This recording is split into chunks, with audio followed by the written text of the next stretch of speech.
Kitongole kivunaanyizibwa ku by'empuliziganya ki Uganda Communications Commission kyatwala ebimu ku biragiro mu Paalamenti bye baagala biisibwe ng'amateeka agalambika abakozesa obubi emitimbagano. Kyokka ebiragiro bino byawakanyizibwa ebibiina by'obwannakyewa nga bagamba nti bimalako abantu eddembe lyabwe era okukkakkana nga bagenze mu kkooti eya ssemateeka bafune okutafutibwa kw'ebiragiro bino. Wano kituliko kusomesa abantu kubategeeza mateeka gafuga mulimu ogwo wadde nga guli ku mutimbagano gwa internet.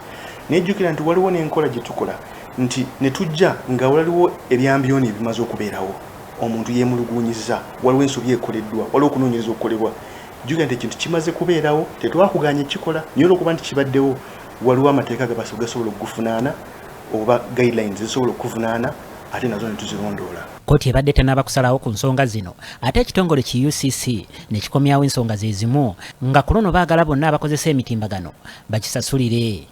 Bannakyewa nga bakulembeddwamu aba Center for Constitutional Governance, aba Copyright Institute of Uganda ssaako ne Uganda Human Rights Network for Journalists bategeezezza nti tebagenda kukkiriza biragiro bino kubanga tewali gwe beebuuzaako.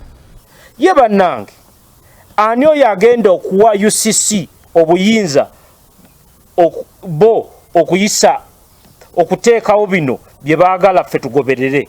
Yani yabawadde obuyinza okuwandika ku website yaabwe wadde okuteeka ku Twitter yaabwe oba ku Facebook ebiragiro bino?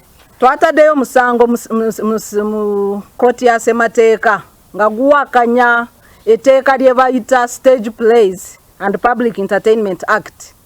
Lino etteeka baali baga mu mwaka gwa 1935 nga likootanya ebintu byabo abakola emirimu oba gye tuyita creative industry. Tuvuddeko Parliament yawane UCC Minister olukusa okuyisa amateeka nga teebuuza ku Parliament.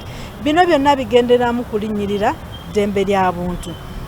N'olwekyo bwe twakizudde nga UCC ekozesa akaseera kano okusobola okulaba nti eyisaawo ekozesa olukujjukujju okuyisaawo embeera enyigiriza okukuba abantu ku nsolobotto nga unwanted witness ku Lwokutaano twazeeyo mu kkooti.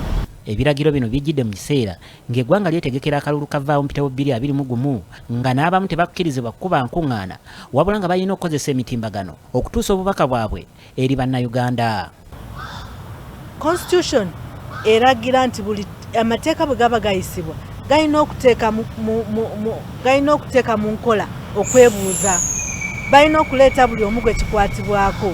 UCC yali yeebuuziza gwani abo abakozesa obubi yali ebasamoninzeeko ne babuuza lwaki bakozesa bubi emitimbagano. Lwaki tebavaayo ne boogera ku by'okulimbalimba okwentakera okufulumizibwa bannabyabufuzi abali mu gavumenti n'abo abakulembera ebitongole bya poliisi? Bannange, poliisi etulimbye emirundi emeka?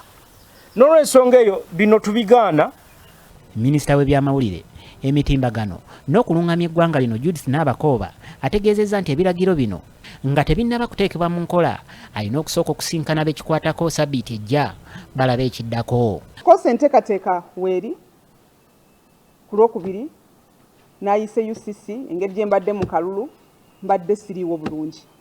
Tugenda kutuula twogere ku nsonga eyo ate tulabe ki ekinaddako. N'olwekyo sisobola kugenda nnyo mu details. Abantu bangi bakozesa emitimbagano okuyisawo obubaka bwabwe ku ebyo bye baagala ensi etegeere newankubadde nga bangi bakozesa emitimbagano ate mu bukyamu. Chris Semali Musemakula, BBS Terefayina, gambuuze mu ddiiro lyo. BBS Terefayina gambuuze mu ddiiro lyo, tukyagenda mu maaso. Abavubuka bali mu bibiri abeeyisa ab'ekibiina ki National Unity Platform NUP okuva mu katale ewa Kiseeka basaze eddiiro ne beegatta ku kibiina ekiri mu buyinza ki NRM nga bagamba nti bakooye okukozesebwa mu viyo gy'okwekalakaasa kyokka olumaani babasuulamu nga